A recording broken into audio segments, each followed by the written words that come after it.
আজ আমরা চলে এলাম চাঁদবালি ভ্রমণে। ট্রেনে করে পৌঁছালাম বালেশ্বর শহরে।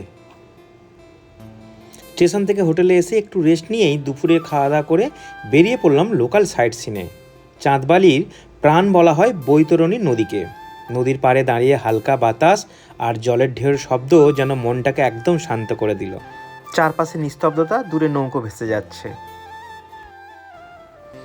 তারপর পশুনাথ মন্দিরের পাশে যে পুকুরে অনেক মাছ দেখলাম, অসংখ্য মাছ। এই মাছগুলোকে অনেক পবিত্র মনে করেন এখানকার বাসিন্দারা। তো যাই হোক, এসে আমরা রাত্রে ডিনার সারলাম হোটেলের মধ্যেই রান্না খাওয়া দাওয়া। আমাদের নিজস্ব কিচেন স্টাফ সবসময় জন্য আমাদের এই ভ্রমণেও ছিল। তো যাই হোক, রাতে খাওয়া দাওয়া সারলাম। আমাদের একদম ঘরোয়া রান্না সবসময় আমরা বলেই থাকি। তো রাত্রি 10টার মধ্যে খাওয়া দাওয়া কমপ্লিট। সকাল সকাল বেরিয়ে পড়লাম বাস যোগে। চাঁদবালিতে যাচ্ছি জগন্নাথ মন্দির দেখার জন্য। যাওয়ার পথে চারপাশে সবুজ আর সবুজ, মনটা সত্যি সবুজ দেখলেই ভরে যায়। রাস্তার দুধারে গাছপালা, খোলা আকাশ আর নির্মল হাওয়া। মনে হচ্ছিল প্রকৃতি নিজেই যেন স্বাগত জানাচ্ছে আমাদের। চলে এলাম জগন্নাথ মন্দির। চাঁদবালির জগন্নাথ মন্দির ভক্তদের কাছে গভীর আস্থা ও ভক্তির স্থান। এখানে ভগবান জগন্নাথ, বলভদ্র ও সুভদ্রার পূজা হয় ভক্তি ভরে।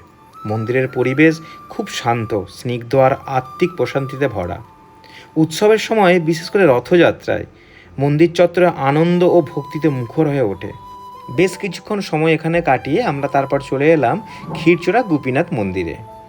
চাঁদবালি ক্ষীরচোর গোপীনাথ মন্দির ভক্তদের কাছে অত্যন্ত পবিত্র ও ঐতিহ্যবাহী স্থান। ভগবান গোপীনাথের এই রূপের সঙ্গে ভক্তি ও অলৌকিক কাহিনী গভীর সম্পর্ক রয়েছে, যা মন্দিরটিকে বিশেষ মাহাত্ম্য দিয়েছে। তারপর আমরা ওইসব দেখে চলে এলাম আজকে আমাদের মেন যে ইলিশ উৎসব, মাছের উৎসব। দুপুরে খাওয়া দাওয়া। আজ চাঁদবালিতে বলাকা ভ্রমণ সংস্থার উদ্যোগে ইলিশ ও নানা রকম মাছের এক জমজমাট উৎসবের আয়োজন করেছি আমরা। ইলিশ ভাজা, ইলিশ পাতুরি, সর্ষে ইলিশ থেকে শুরু করে চিংড়ি, কাতলা, রুই, কত রকম মাছ। আর সবচেয়ে বড় কথা, যারা মাছ ভালোবাসেন তাদের জন্য একটা বিশাল ব্যাপার। প্রতি বছরের মতো এইবারে আমরা চাঁদবালিতেই এই আমাদের ভ্রমণ সাথীদেরকে নিয়ে আমরা ইলিশের ওপর কি মাছের ওপর আমরা এই আয়োজনগুলো করেছিলাম সমস্ত ভ্রমণ সাথীদেরকে নিয়ে।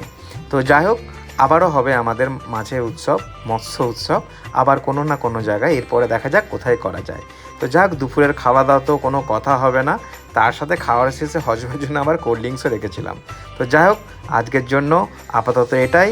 আজকে রাত্রে আমাদের যেহেতু দুদিন চাঁদবালিতে প্রোগ্রাম ছিল, আজকে রাতে আমাদের অনুষ্ঠান হবে সবাইকে নিয়ে, নাচ গান, কবিতা, সমস্ত ভ্রমণ সাথীকে নিয়ে। অবশ্যই দেখতে ভুলবেন না।